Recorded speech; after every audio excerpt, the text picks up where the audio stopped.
hacılıkka barıp oşol Kabanın içinde ölse dağı bunun bul günösü keçirilbeyt. Eldin ozunda birinci Allah'ın aslında jakşı kişi, anan eldin ozunda jakşı kişi olabız. Kaçan? Bul jaşoo sport emes tuğandar. Oşonda biz ölgönde adamlar emes perişteler da kaytat. Bul jakşı kişiler dep. Kudaya şükür kutulduk dey turgan bolsa, anda Allah saktasın bul adam en baktsız adam. Namaz okuyup ayırması yok. Oroz okarmayıp ayırması yok.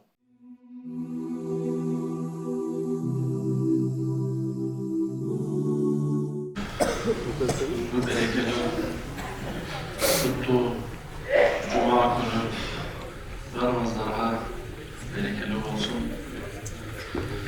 Allah Teala bardık Müslümanlara kavuşup günün жақсылығы, игілігін, берекесін, тыныстығын nasip etsin. Her bir adam жақсылық қалайды, бірақ өзünü. Her bir adam жамандықты жақтырмайды, бірақ өзünü. Qanday ele men жақсылықты жақтырып, жамандықты жақтырбағандай, başka bir ödağı жақсылықты жақтырат, жамандықты жақтырмайды. Oşoğa her bir insan konundan gelişince özünün başka bir öğü жақсылык kılış gerek, жамандык kılmaş gerek. Allah Teala Kur'an'da aytkan. Kim kıpınday жақсылык kılsa, hani көрөт деген жақсылык. Hani bir kim kıpınday жамандык kılsa dağı, hani көрөt. Dünyada da göröt, ahirette de göröt.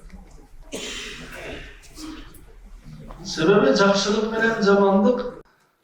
Bul adamdın ödöge taştagan buyum siyahtı. Adam ödöge gül taştasa başına gül düşet, taş düşpeyt. Eğer başına toprak çaçsa, başına toprak çayt.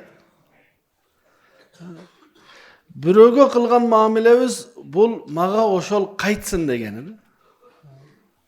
Oşoga akıldığı bir akın ırsaptar menen түшүнүктүү болсун деп бизге айтып кеткен, жакшылык кылсаң албетте жакшылык көрөсүң.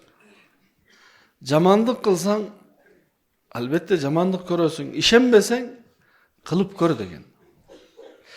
Бейиш дагы бар, тозок дагы бар, ишенбесең өлүп көр деген. Бирок муну сынап көрбөш керек да. Сынап көрүп кана жамандык кылсам жамандык көрөмбү же жокпу деп сынап көрсө, жамандыгына дароо эле жамандык болбошу мүмкүн.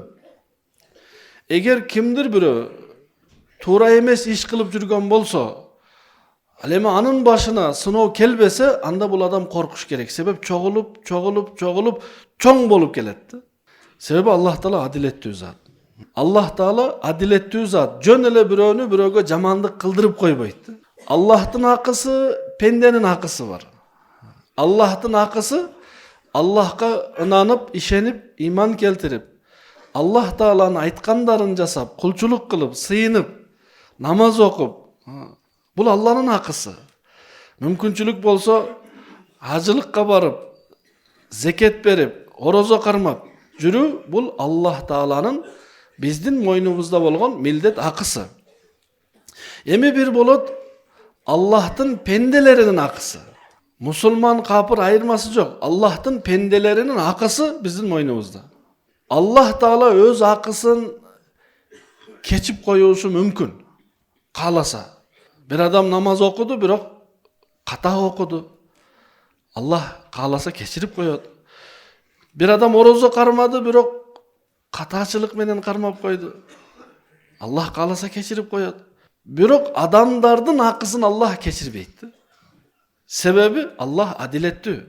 Мындай болбойт, bir adam eldin hakkısın jep, je elge ziyanın tiygizip, anan bir hacılıkka barıp gelse, büt günösü keçirilip, mындай болбойт. Adam hacılıkka barıp gelgende, bardık günösü keçirilet degende kanday düşünüş gerek? Sebebi musulman adam birödün hakkısın jebeyt. Musulman adam birödün артынан сүйлөбөйт. Musulman adam бирөөгө зулумдук кылбайт. Мусулман адам күнөөсү эмне болот? Намаз окуган, бирок ошонун ичинде анча-мынча катасы болгон. Орозо туткан, бирок ошонун ичинде анча-мынча катасы болгон. Ажылыкка барганда ошол каталар кечирилет, ошого таптаза болуп кайтат деген маани. Бул мааниси мындай эмес, эмне кылган болсо дагы болду ажылыкка барып келди, таптаза болуп келди деген маани эмес. Бирөөгө 1 сом карыз болсоңуз, 10 жолу ажылыкка барып келсеңиз да ошо 1 сом кечирилбейт. Себеби бул бирөөдүн акысы бул. Бирөөнү капа кылган болсо, жүрөгүн оорутуп, же зулумдук кылып, же артынан сүйлөп, же жалаа жабып, же гыйбат ушак айтып, ажылыкка барып ошол Каабанын ичинде өлсө дагы, бул күнөөсү кечирилбейт. Анда ажылыктан кайсыл күнөө кечирилет? Намаз окуган, бирок ошол намаздын ичинде кичине сүрөлөрү туура эмес болгон, же дааратында кемчилик, ошолор кечирилет. Окулбаган намаз дагы кечирилбейт. Ал эми бирөөдүн акысы такыр кечирилбейт. Шейит болсун адам, ажылыкка жөө басып баратып, жолдо өлгөн болсо дагы бирөөдүн акысы кечирилбейт ага. Биз жеңил көрүп алганбыз да. Жок, бул өтө оор маселе. Аллах адилеттүү, кыямат күнү беттештирет экөөсүн. Мына бул сенин акыңды жеген эле, сөгүп койгон эле, зулумдук кылган эле, уруп койгон эле, жалаа жапкан эле, артынан сүйлөп ушак айткан эле. Эми экөөңөр чечишип алгыла. Ал жерде чечишип алуу дегени экөө мушташпайт. Ал жерде чечишип алуу дегени сен мени сабагансың, мен да сени сабап коеюн, же мен да сени артынан сүйлөп коеюн. Жок, андай болбойт. Ал жерде кантип чечишет? Соопторуң бер мага, анан кечирем дейт. Канча сооп алат билесизби? Разы болгончо сооп алат. Адам качан разы болот? Качан бардыгын алса да. Жок, менде анча сооп, анда күнөөмдү аласың сен. Сабадың эле го дүйнөдө мени. Сөктүң эле го. Зулумдук кылдың эле го. Жалаа жаптың эле го. Аласың, менин ушунча күнөөм ашыкча болуп жатат. Мен бейишке кире албай жатам.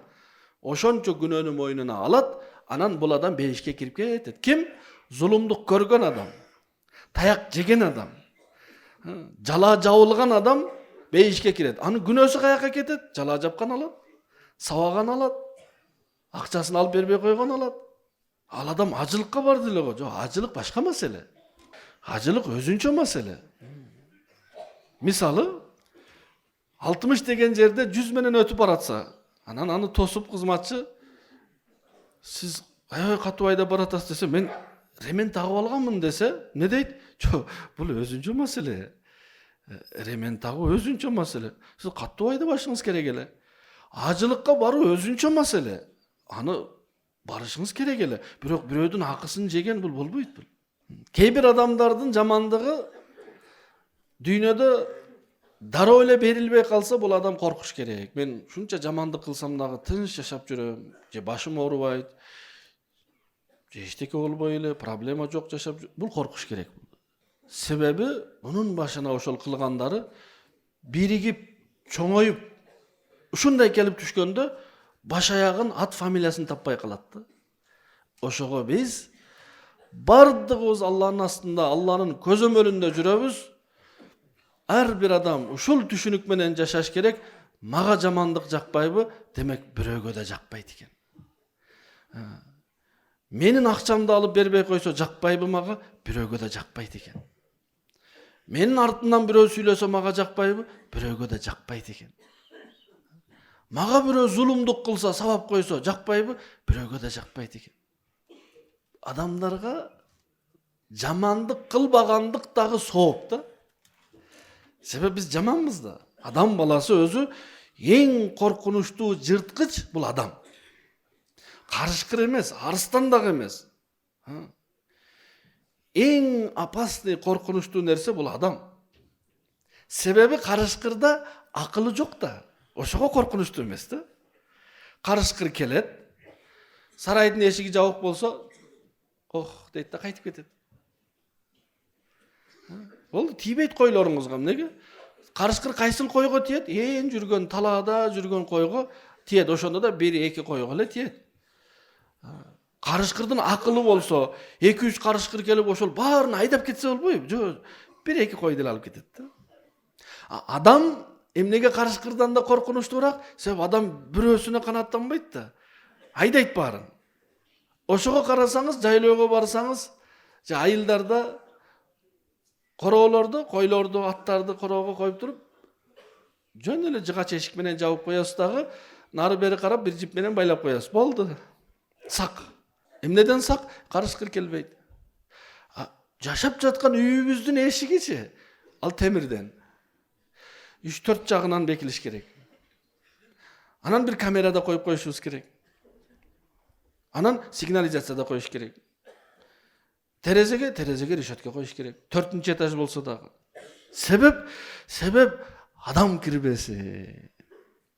Карышкыр кирбесин үчүн жөн эле жыгач эшик менен жип, адам кирбесин үчүн ушунчалык аракет. Ким коркунучтуураак жырткыч? Адам. Ошого инсан мындай ойлобош керек. Мен ушунчалык туура эмес иш кылсам дагы, жамандык кылсам дагы, баары бир мага эчтеке болбой атат, боло берет экен дебеш керек. Себеп биз Алланын пендесибиз. Биз башыбыздан бийик секире албайбыз. Аллах Таала айтат: "Эмнеге мынчалык баш көтөрүп, бой көтөрөсүң? Тоодон бийик боло албайсың го баары бир. Болгонуң 1,5 метр, 2 метр. Жерди теше албайсың го. Иннака лан тахрикал арда ва лан таблугал жибала тула." Адам баласы бул дүйнөдө өлгөндө адамдар артынан жакшы кишилер деген наамга ээ болуу үчүн жашаш керек. Эстелигим жок, бирок адамдардын жүрөгүндө жакшы кишилер деген наамга ээ болуп өлгөн адам бактылуу адам.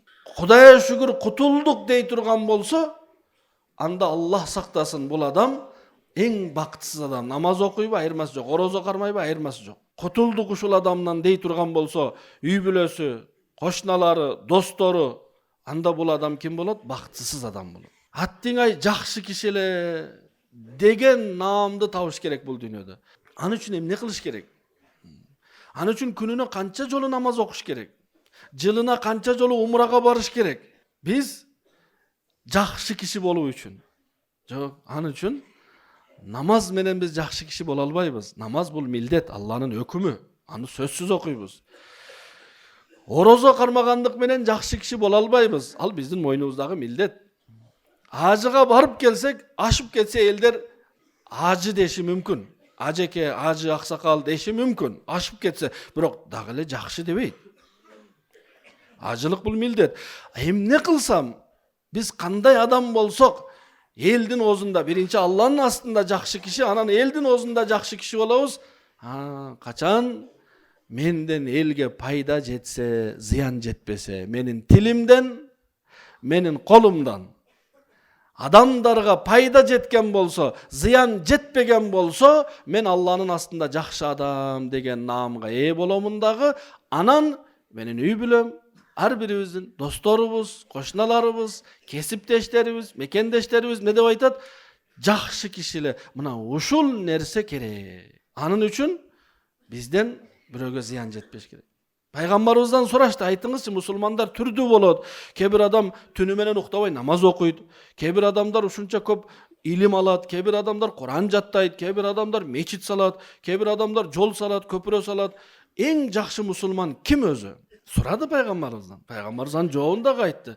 Айтты: "Ал муслиму", эң жакшы мусулман, эң сонун мусулман күтүп турат бардыгы. Ким? "Ман салимал муслимуна мин лисанихи ва ядихи". Кайсыл мусулмандын тилинен жана колунан эл сактыкта болсо, ошол мусулман эң мыкты мусулман. Аллах сактасын, намаз окуп туруп, орозо кармап туруп, керек болсо ажылыкка да барып туруп, бирок тилинен элге зыян жетсе, колунан элге зыян жетсе, бул сонун мусулман деген наамга ээ эмес бул адам. Намаз окуган мусулман болушу мүмкүн. Ажы мусулман, бирок эң сонун, эң мыкты адам боло албайт. Качан? Колу менен, тилинен адамдарга зыян жетип турган болсо. Ошо ар бир адам өзүн өзү көзөмөлдөш керек. Менден адамга эле эмес, пайгамбарыбыз саллаллаху алейхи ва саллам айбандарга да жамандык кылбагыла деди. Айбандарга дагы. Бирөө атын байлап койгон экен. Бирок ачка турган ат. Айтты: "Бул кимдин аты?" "Меники." "Канча иштетсең ошончо бакпайсыңбы?" деди. "Колуңдан келбесе кое бербейсиңби?" деди. Bir жолу көрсө бирөө эшектин бетине тамга баскан экен да, темирди кызытып бетине. Өтө капа болду. Өтө ачуусу келип айтты, Алланын каары болсун, ким ушул тилсиз жаныбардын бетине күйгүзүп тамга баскан болсо деди. Айбандардын акысын айткан, андай кылбагыла деп. Белги болсун үчүн башка бир оорубай турган жерине кичине белги кылып койсо, кичине кулагын кесип койсо, ал башка маселе. Бирок айбандын бетине тамга баскандан ушунан тыйган пайгамбарыбыз саллаллаху алейхи вассалам. Адамдардын акысы, айбандардын акысы. Мусулманчылык деген ошол туугандар. Себеби мусулман деген сөздүктүн тамыры саламаттык деген сөз. Саламаттыкты таратуучу адам деген сөз да. Эми Аллах сактасын, менден саламаттык, тынчтык тарабаса, анда мен муну наамды бекерли алып жүргөн болом да, мусулман деген наамдычы. Ар бир адам ошол наамга татыктуу болуш керек. Биз алхамдулилла мусулманбыз, төрөлгөндө азан айтылган. Үйлөнгөнүбүздөн нике кыйылган. Эртең өлө турган болсок, эл келип бизге жаназа окуйт. Ал жаназанын пайдасы ошончо адам келип туруп намаз окуп, караңыз, сежде жок, рүкү жок. Не деп айтат? Аллахумма гфирли хаййина, я Аллах, ушуну кечир.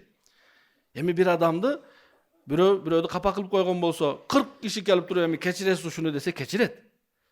Кандай адам болсо деле кечирет. Себеби кичине болсо дагы адамдардын жүрөгүндө мээрим бар. Аллах Таала мээримдүүлөрдүн мээримдүүсү. Эми жаназада ушунча адам келип туруп, Аллах кечирип кой ушул кишини десе, кечирер бикен деген ниетте бизге жаназа окулат туугандар. Кандай адам болсок дагы, намаз окусак да окубасак дагы. Демек биз мусулманбыз. Ал эми мусулман эмнеси менен мусулман болуш керек? Аты менен эмес да. Мен мусулманмын, себеп мен атым Бакыт, мен атым Талай, мен атым Айбек. Жок, ат менен мусулман болбойбуз биз. Биз эмне менен мусулман болобуз? Биз жасаган ишибиз менен, жашаган жашообуз менен мусулман болобуз. Бир адам өзүн элге мен доктурмун деп тааныштырып жүрсө, мен доктурмун. Мына адам жөтөлүп жатат, бир карап коюңузчу. Жок, мен аны кыла албайм мен, бирок мен доктурмун. Мына адамга бир дары жазып бериңиз. Жок, мен дары жазып бере турган доктурмун, мен доктурмун. Укол кылып доктурмун мен, укол кыла албайм. Дары жазып бере албайм, диагноз кое албайм, даарылай албайм. Аларды кылбайм дагы. Бирок мени доктур деп баарыңар кабыл аласыңар десе, биз ал адамды эмне кылабыз? Айылдан же жиндиканага айдайбыз, же молдого алып барабыз да, дем салдырганычы. Себеби андай доктур болбойт да. Доктур деген наамга ээ болуш үчүн не кылыш керек? Бирөөлөрдү дарылаш керек, бирөөгө дары жазып бериш керек, бирөөгө бир анализ коюш керек, бирөөдү бир укол сайыш керек. Ошондо өзү элге айтпаса дагы эл эмне дейт? Доктур экен дейт. Мына доктур экен дейт. Ал элге көчөмө-көчө үймөй жүрбөйт, мени доктур дегилечи. Жок, эл өзү айтат эмнесинен? Жумушунун. Ошондой эле бүгүн биз, мен ажылыкка барып келейин, элдер мени жакшы киши десе, жок, сиз ажылыкка, анын үчүн ажылыкка барбаңыз. Сиз эмне кылыңыз, биз эмне кылалы? Биз тилибиз менен, колубуз менен бирөөгө зыян жеткизбейли, Аллах элдин дилине да, тилине да салат. Не деп айтат? О, жакшы мусулман экен. Кыргызда жакшы макал бар го. Эмне момун болуп калгансың дейт. Тынч отурган, бирөөгө зыянын тийгизбей, бир бурчта отурган, тополоң кылбаган жаш баланы эмне дейт? Муну момун болуп калыптыр го. Демек, момун мусулман дегени бирөөгө зыянын тийгизбеген, бирөөгө залакасы тийбеген, пайдасын тийгизген. Эми ушун баары эң алгач үйдүн ичинен башталыш керек.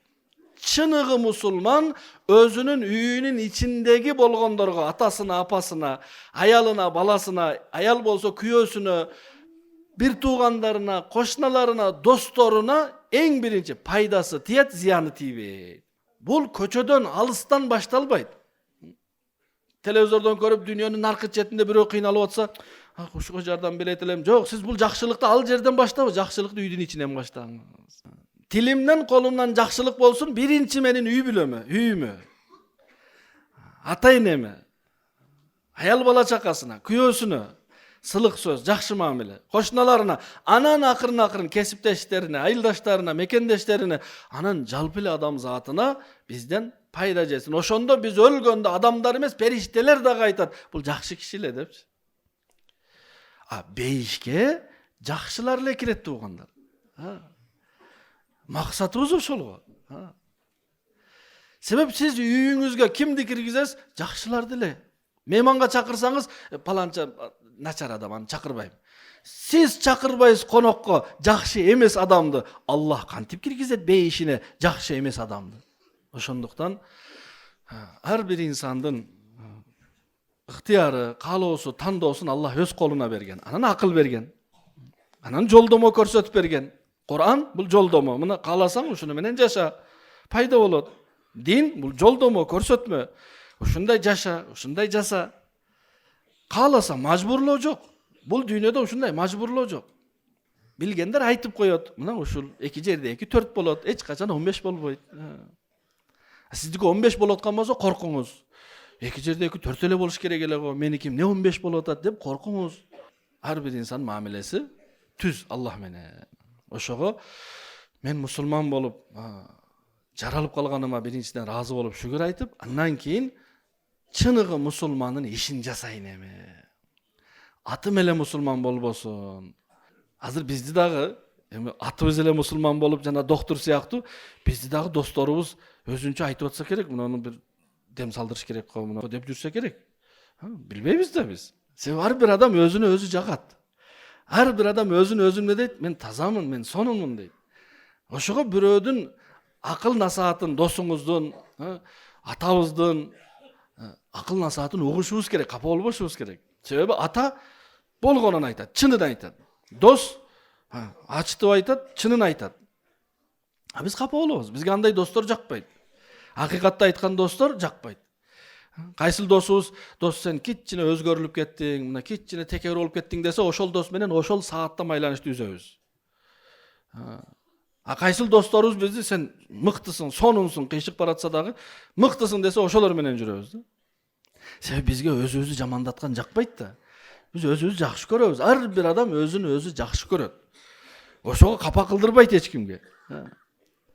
Кандай эле сиз өзүңүз жакшы көргөндөй башка адам да өзүн жакшы көрөт. Ар бир адамга жаны, напсы, ыззаты кадырлуу.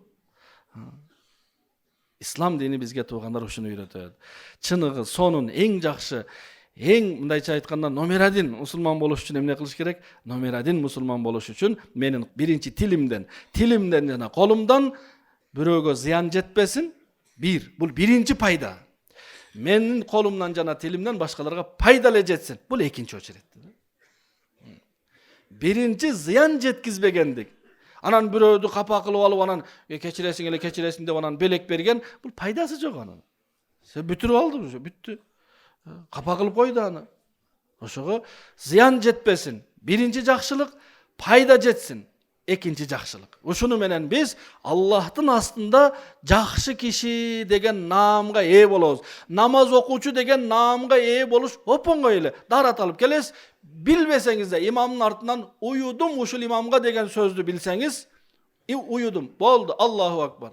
Калган сиз Фатиханы да билбейсиз, ат-тахиятты да билбейсиз, имам сүйрөп кете берет. Сиз Аллахтын астында ким болосуз? Айбек намаз окуучу мусулман. Ал эми жакшы мусулман болуш үчүн бул жетпейт да. Жакшы мусулман болуш үчүн жанагындай тил менен колдон зыян жетпесе, пайда жетсе, эң нагыз, эң сонун, эң жакшы мусулман болгон болот. Эми жакшы болууну башында айттым. Ар бир адам жакшы болууну, мактоого татыктуу болууну жактырат. Анын үчүн бир иш-чара кылышыбыз керек. Ошого ар бирибиз жеке ниет кылалы иншалла. Эми азырга чейин болгонду пендечиликкен, мүмкүн бирөөдү билбей капа кылып алдым, бирөөдү эми андай кылбайм. Биз периште эмеспиз да. Ошого Аллах бизге күндө мүмкүнчүлүк берет. Биз периште эмеспиз. Азырга чейин болгон Аллах кечирсин. Мен дагы барып кечирим сурайын. Кимдерди капа кылган болсом, акысын жеген болсом, берип акчасын алып бербей койгон болсом, ошондойлор менен мамилени түздөп алыш керек. Бүгүн мүмкүнчүлүк бар. Мүмкүн таксиге минип барып жетип туруп качып кеткен болсом, акчасын бербей, издеп табып ошолорду беришибиз керек. Ошол укуктардан кутулуп алышыбыз керек. Билбей окуп мектепте же университетте окуп жүргөн кезде бирөөдү сабап койгон элем, издеп табып барып кечирим сурап коюшум керек. Же бирөөгө кылбаган эле күнөөсүн жалаа жабып кылды деп айыптадым эле, ошону кечирим сураш керек. Себеби жалаа жапкан бул zina kılgandan dağı çoğun günö da. Se bul adam günösü keçirilişi mümkün. Biroq bunun günösü keçirilbeydi.